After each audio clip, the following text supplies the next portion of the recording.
How is it logical that Kent went ahead, but just across the river, Essex didn't? It made no sense at all. Now, I know one of the reasons for it, of course, was the Conservative leaders of those councils were urging the government not for the elections to go ahead because they wanted to stay in place. Well, we had been promised mayoral elections this year, and I spoke to a senior member of an Essex council this morning who told me word for word, the councils are ready for these elections and we have spent millions across the county of Essex alone in preparation. Now, the fact that we've been told that the county council elections will go ahead just 1 year late is a good thing, not a bad thing. But the fact that these mayoral contests are to be postponed for a further 2 years is monstrous, given firstly that the electorate were told they would go ahead, given the amount of money that's been spent in preparing for them. But there's another factor I think we should consider. My voters in Clacton will now be expected and asked to vote in 2026, in 2027, and in 2028. Forgive me, but they might be getting slightly confused as to what's going on in local government. Well, it is a local government reorganisation. I have to say, it's one personally that I'm completely opposed to. The concept of out on the end of Essex, tendering district council, which at least people do bear some sense of belonging to, identity with, allegiance to, will get replaced by some amorphous mass of a unitary, is not something that I approve of or believe in at all. But I have to accept there's nothing we can do to stop it. But the other reason why these mayoral elections should go ahead is we're going to need an elected figure in local politics to actually explain to people why they're being asked to vote year after year after year. So you really could say to yourself, there is absolutely no reason why these elections should not go ahead. But then there is, of course, one very big reason why these elections should not go ahead, and there's no prizes for guessing, but it is an electoral calculus put out their figures just a couple of hours ago that Reform would have won all 4 of these contests and would have won them quite comfortably. The government are basically committing electoral fraud upon the electorate who had every opportunity to put Reform mayors in place. Those elections would have been under first past the post. Nothing really could have changed that. By the time 2028 comes along, it'll be AV or some other system which the government think will disfavour the prospects of a Reform win. You believe it or not believe it, the Guido Fawkes website say they've seen a briefing that the government wishes to make sure that Reform can't win more than one mayoral contest every year. So what is happening is wrong. However, our adopted mayoral candidates, Peter Harris, Rear Admiral Parry, David Bick and Paul Lynham, they will stay in place. They will be our candidates in 2028, and they will now lead our county council campaigns in those areas. I don't think the government can now cancel those county council elections. They said only in exceptional circumstances, but I think that probably would mean there has been a sort of declaration, perhaps, of another pandemic. So we are annoyed, we are angry at what happened last year, and it just shows the total and utter disdain this country has for liberty, democracy, freedom in this country and everything that we have held dear.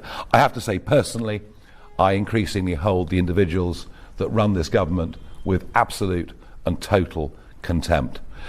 So today is not a complete loss for us, and I suspect that this time yesterday we might have seen an attempt to postpone the county council elections for a further year, but perhaps they've realised just what a level of uproar and outrage that might have caused. We did last year launch a petition on this which gained hundreds of thousands of votes, and we've launched that petition again today. Interestingly, the Conservative Party are now adopting exactly the same slogan as us, using the same font size on their social media, and pretending that they too are champions of democracy when it's their very own council leaders last year and this year urging for the elections not to go ahead. So we will fight the county elections, our mayoral candidates will stay in place, and we will, whatever the system, go ahead and win those council elections next year. Now, I know that there'll be a variety of questions, because reform does seem to be in the news quite a lot lately. So this is a good opportunity to ask pretty much whatever you want. It's open season. I'm on my Jack Jones, so here we go. Let's start with Damien Grammaticus from the BBC.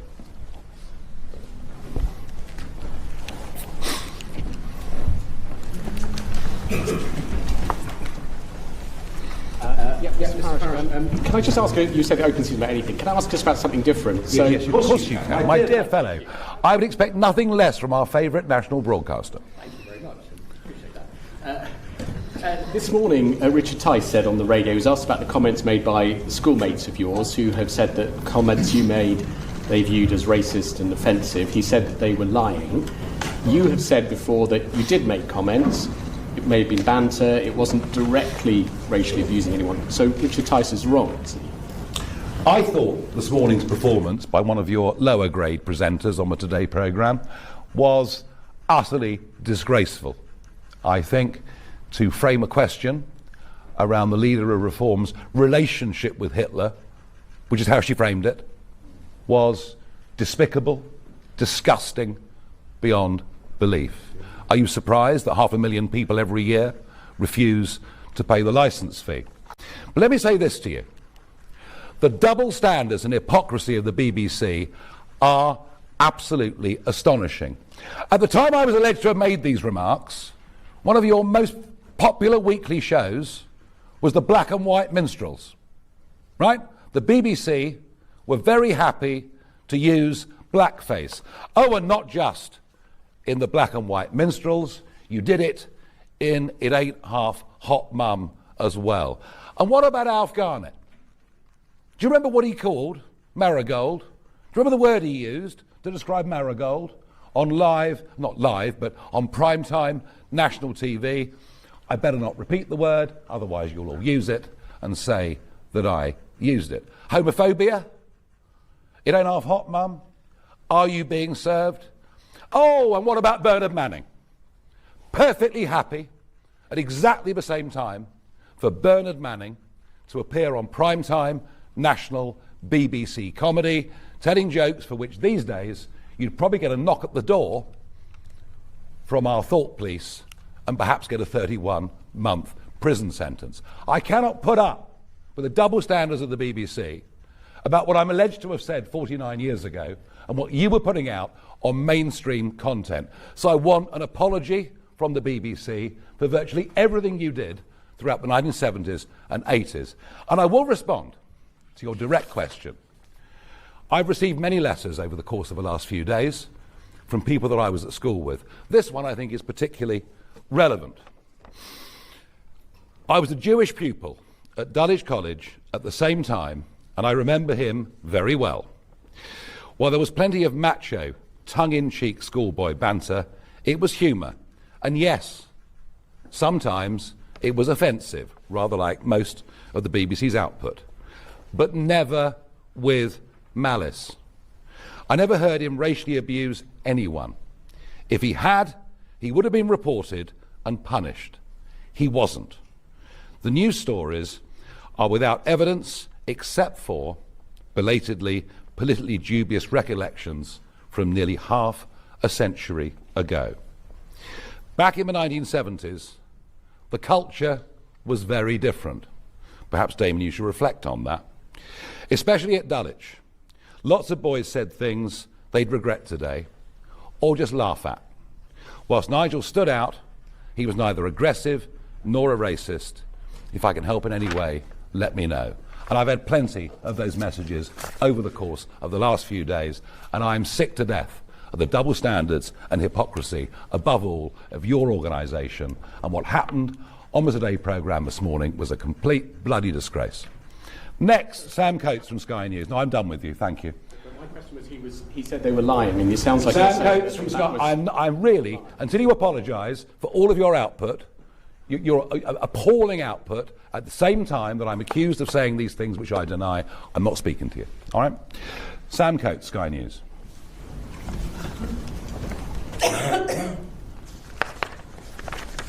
Nigel Farage. Yes. £9 million is a whopping donation, and if it was given to another party, you'd expect quite a lot of transparency around it. So, Sorry.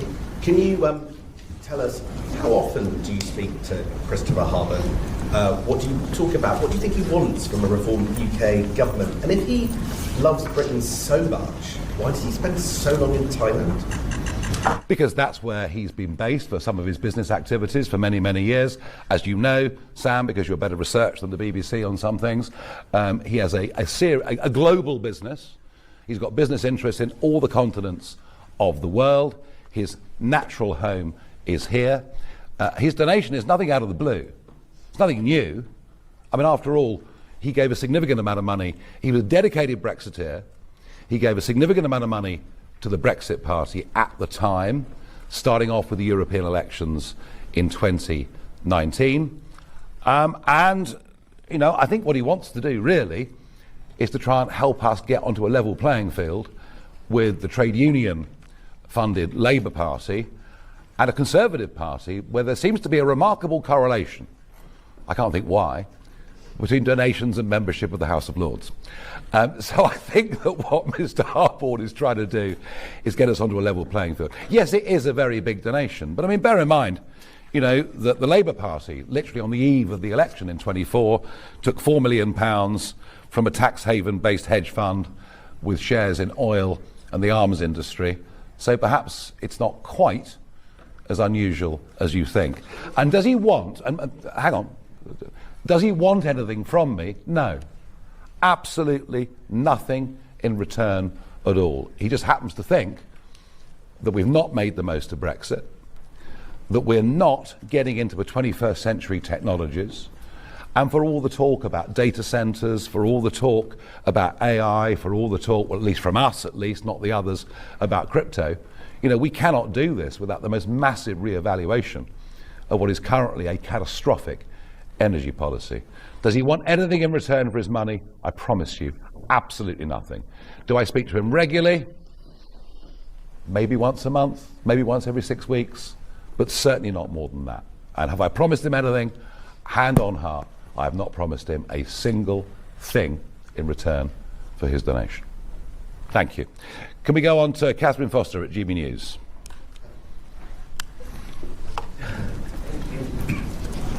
Thank you, Catherine Forster, GB News.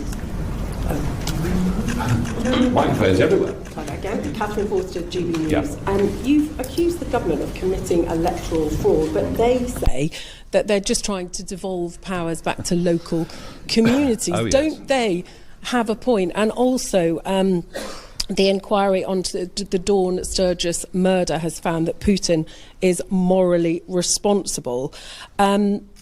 Is that your view too? Because at the time that the Skripals were still in hospital, didn't you say that the then government had jumped the gun in blaming Russia? Thank you. I didn't know what had happened. There was a poisoning. Do I think Putin's a monster? I think he proves that with every single week that goes by.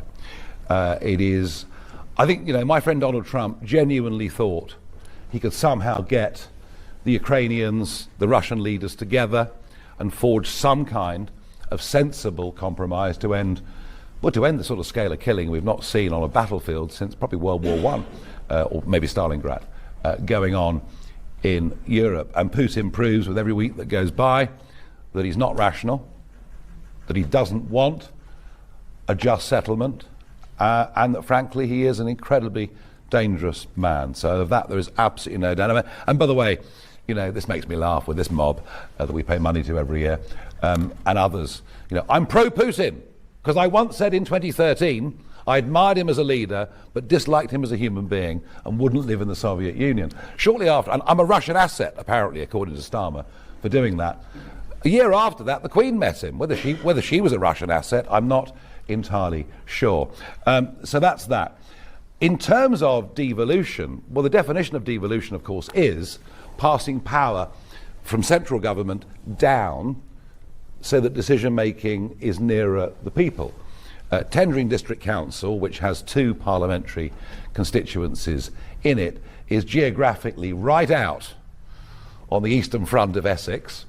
It's quite tough to get to by road and by rail, but it does have an identifiable district council, one that arguably, indeed Peter Harris was leader of it a couple of years ago, one that arguably has been better led than many councils in the country, that is not saddled with a great degree of debt, and they will be giving all their powers away and up to a higher amorphous unitary, probably based in Colchester, but we don't know, Peter, where it's going to be based or what it's going to be, and the county of Essex will be divided up into 3, 4 or 5 separate unitaries.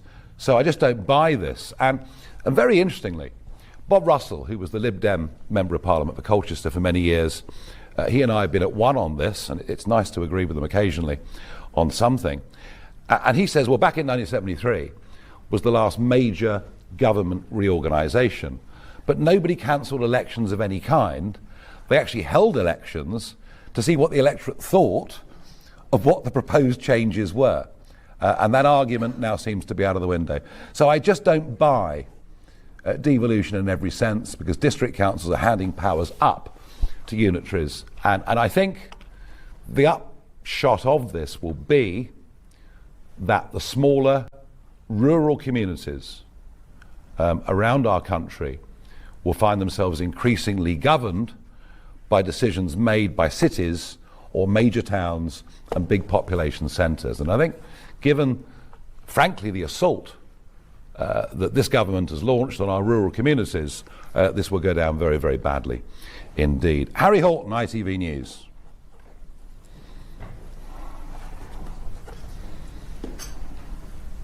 Thank you very much. I've spoken to another people from Good for College. you. Let's move on to the Times, Stefan shall we? Baranok. He says he can remember you Very good. making hissing noises Very towards good. Peter Atedja. Harry, you are Jewish wasting your people. time. Bernard Manning. Bernard Manning. Bernard Manning. Do you want to hear some of the Bernard Manning jokes on ITV? These are pretty serious allegations. I'm sure they are. I can remember you I'm sure they are. making noises Very good. towards Jewish people Very good. and joking about how Hitler should have gassed him. Yeah, I'm sure. Do you, I'm sure. like your deputy leader, I'm sure. think these allegations are also made? Shall I reread this letter to you? Shall I reread this letter to you? There was plenty of macho, tongue-in-cheek schoolboy banter when I was there with Farage.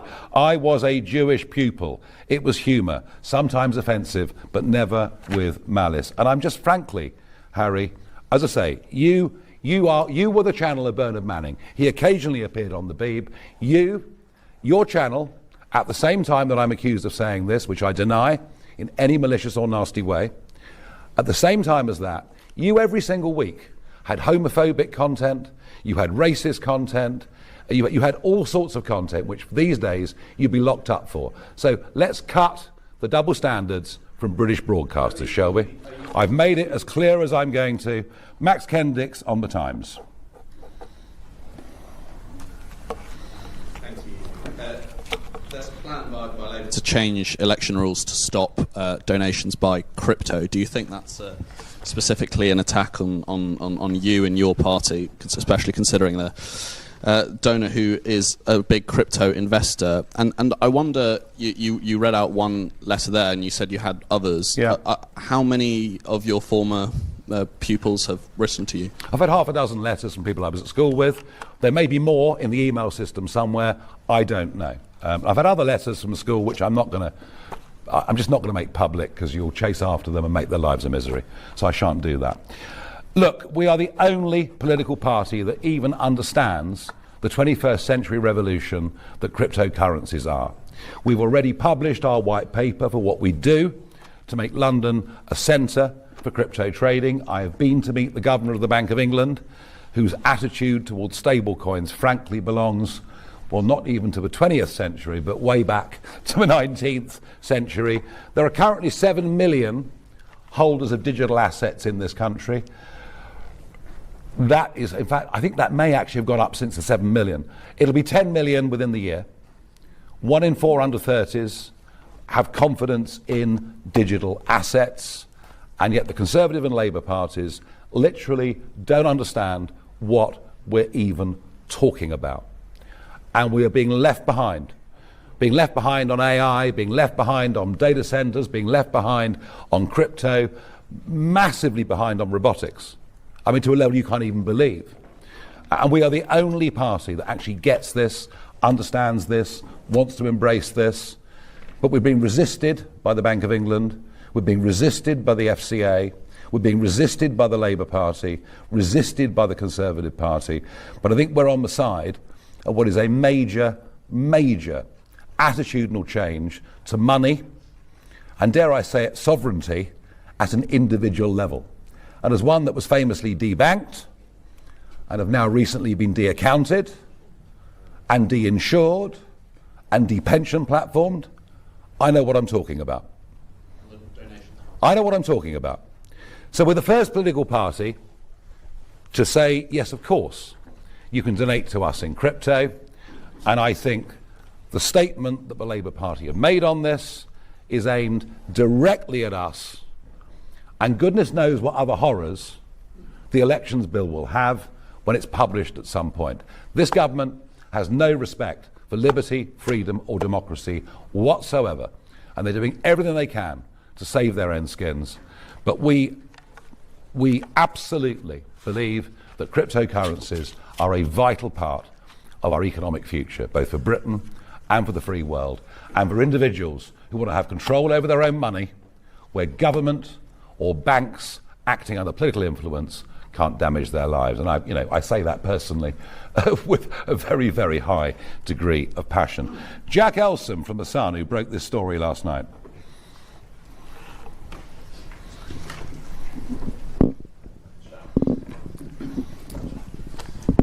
Thank you, Mr. Farage. Just in your answer to the BBC, you said until you apologise, I'm not speaking to you. Is this an official form boycott of the BBC until they apologise? I'm too busy to speak to them.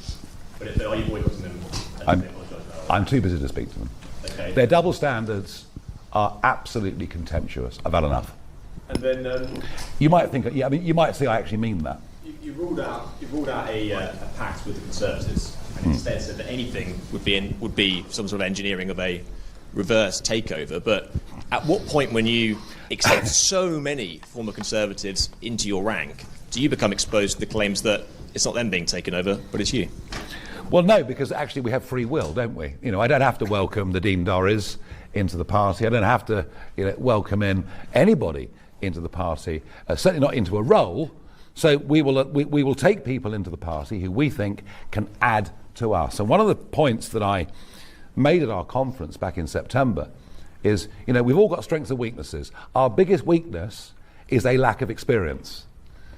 Richard Tice, myself, Zia, Leila Cunningham, all of our frontline people, none of them have ever actually been at the coalface of government. So we want, and that's why Danny Kruger was really important to us, because Danny had worked inside leaders' offices and number 10 for prime ministers and as an MP for basically 20 years. Danny knows more about how it works in number 10, what the interactions are with the civil service. So, and the same goes at, the same goes at county level. If you get a complete set of virginal councillors walking into County Hall, you've probably got a bit of a problem. You need people with experience of politics, experience of life, experience of management, who've been there before. So look, we will not become the Conservative Party 2.0. And as far as pacts are concerned, well, I made the point, that I sort of half jokingly say we might do a reverse takeover, but I think that after May next year, when you're all sitting here in a room like this, you'll have a very different view of the question you just asked. Because I think next May marks the moment when the Conservative Party, after a good run of 200 years, ceases to be a national party. They are going to be obliterated in Scotland. They are going to barely exist in Wales. And if you look at where the local councils are taking place, The counties that will now go ahead are all Conservative held. I believe we're going to do phenomenally well in those counties, as we did in the 10 that we won a clear majority in, the other 2 that we're the main party in. And you look at where thousands of council seats are being fought. Gateshead, Newcastle, Barnsley, Sandwell, Wolverhampton. I genuinely think that when we sit here on May the 8th next year, you'll all take a very different view. They will not be a national party. It's the view I take. We'll see whether I'm right. That's what we're working towards. Daniel Martin from The Telegraph.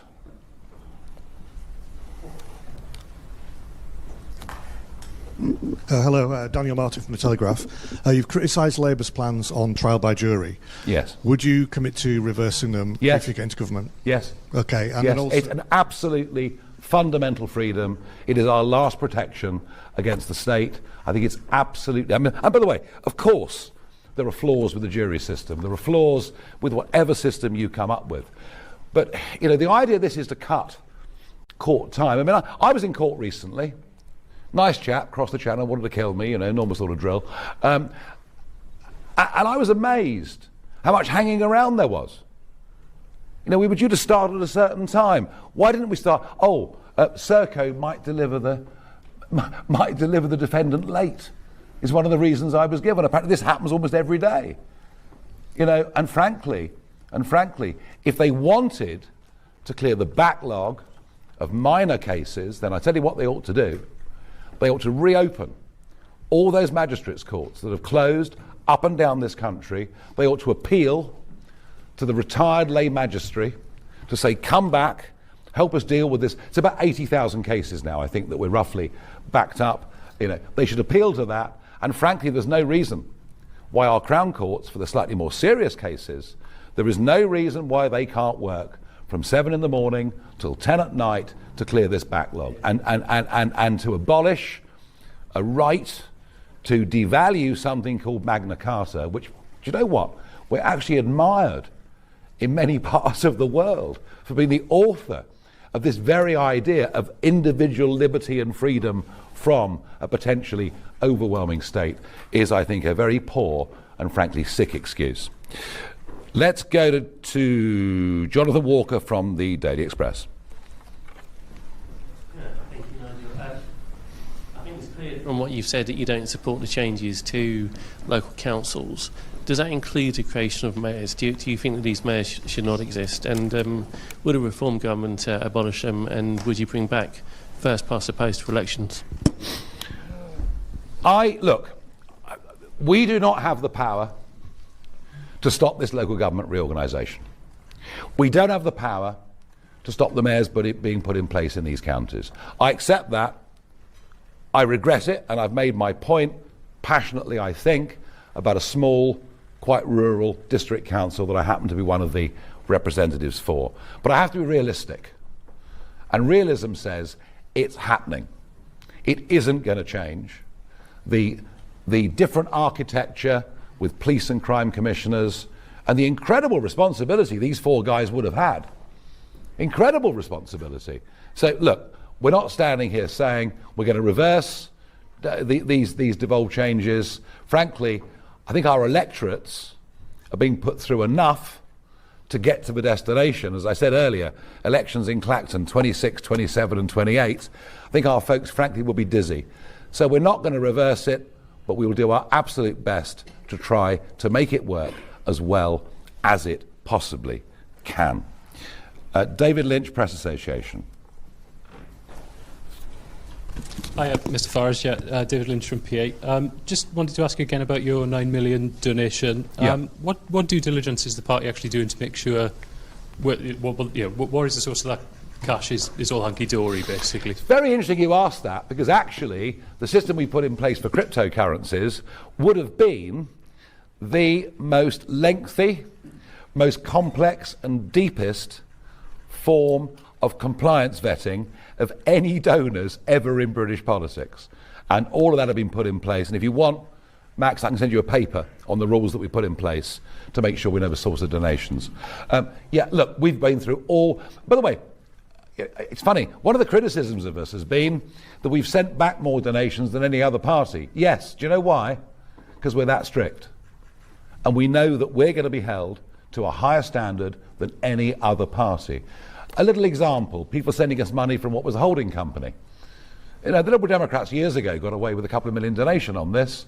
When we got quite a big donation from a holding company, we sent it straight back and said we didn't believe that was within the spirit of the letter of the legislation. So I would argue that in terms of financial compliance, I genuinely think we are the hottest and the strictest of any party, and that applies to sterling donations or donations in crypto that get exchanged into sterling in. We are very, very comfortable and confident that in the case of Mr. Harborne, we know where his incomes come from. Yes, absolutely. Absolutely. Let's go to Tim Ross from Politico. So, in light of the comments from Emma Barnett this morning on the Today programme, talking about your, quotes, relationship with Hitler. Yeah, lovely, wasn't it? Charming. It's what I pay my licence fee for, after all. If that's not true, will you and your lawyers be considering legal action against the BBC on defamation grounds on that? And then very quickly for our international readers, I just wondered, obviously you said Putin doesn't want a just settlement in Ukraine. Will you be advising your friend, the President of the United States, to do everything he can to help Ukraine win on the battlefield now and change course? Okay, that's a big question. In terms of legal action, there's one legal action I wasn't necessarily going to say this, but you teased it out of me, you say and say. The one legal action that we're going to consider tonight, but I've not yet had proper time to look at it, is whether we can go to judicial review to make these mayoral elections go ahead.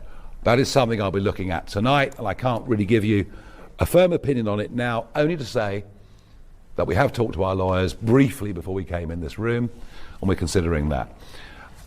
When it comes to generally fighting libel actions, defamation actions, I have fought them in the past. I've never lost one. I haven't fought very many, but my experience is they take up a huge amount of your emotional capital, your financial capital. You almost become obsessed with the case, and you live, breathe, and sleep it to the detriment of virtually everything else. What is clear is that, I think I said it already to one of the earlier questions, I think that Putin is not looking for any sense of a fair and equitable deal, and I made it clear at the weekend that you know, you could argue that the limits of size put on the Ukrainian army are bigger than they ever would have been in peacetime. Yeah, you could argue that, but equally it's making a demand on Ukrainian sovereignty, and generally the only people that accept limitations on the size of their army, their air force or their navy are people who've signed unconditional surrenders. So on a point of sovereignty principle, I don't find that acceptable. And, you know, look, of course there are arguments about Russian-speaking areas, there are arguments about what might have happened over the course of the last 20 years, 100 years, you know, all of that's complicated. But I don't think that Zelensky, and who knows how long he's going to last, you know, because we've always known that Ukraine is one of the most corrupt countries in the world, but he's shown personal bravery. How can Zelensky give up territory that they've lost tens of thousands of lives defending? So the deal as it is at the moment doesn't work and can't stand. But look, can I be clear? That is not an anti-Trump comment. I admire Donald Trump for trying damned hard to find a peace settlement. And what he's achieved in the Middle East, I think, is greater than any American president has achieved in half a century. And you know, Trump's strength is that he is by nature a peacemaker, not a warmonger, like most of the American presidents that have preceded him in the previous quarter of a century. Some would argue his desperation for peace is perhaps a weakness as well. You can view it how you want, but he's always been very, very determined to use this second presidency to try and use American might and muscle, and forget the tariff arguments, they're about money, but to try and achieve peace in the world if he can. And I admire him hugely for it, and I know how frustrated he's been by Putin's lack of rationality. Aggie Chambers from LBC. Guy Chambray from LBC. Can I just check what you meant in your responses to Damien Grammaticus and Harry Horton? Because it seemed like you were suggesting that the alleged comments should be placed in the context of time. Do you agree now that comments like that would be unacceptable now? Are you trying to suggest they weren't acceptable then? And there's lots of Tories that obviously you wouldn't want in Reform UK, but would you be interested in having Robert Jenrick by your side? That's a really good question. Well done. Look, back in the 1970s, the culture was very different, especially at Dulwich. Lots of boys said lots of things they'd regret today or simply just laugh at. And the double standards from the BBC this morning were wholly unacceptable. Now, the Jenrick question cropped up in an article in the Times that popped up, to my surprise, last night, which basically said that people within Reform were advising me that I should reach out to Robert Jenrick. And I get people in Reform urging and advising me every day to reach out to sporting figures, to reach out to business figures, to reach out to media figures, to reach out to political figures. And have one or two suggested I should reach out to Jenrick? Yes, they have, because they believe that his conversion from being the Remainer Robert Jenrick to being what he is today is a genuine one. And I don't know, but if it is a genuine one, I'd be more than happy to talk to him. Okay.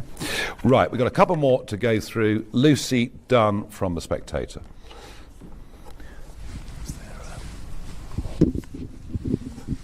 Hi, Nigel.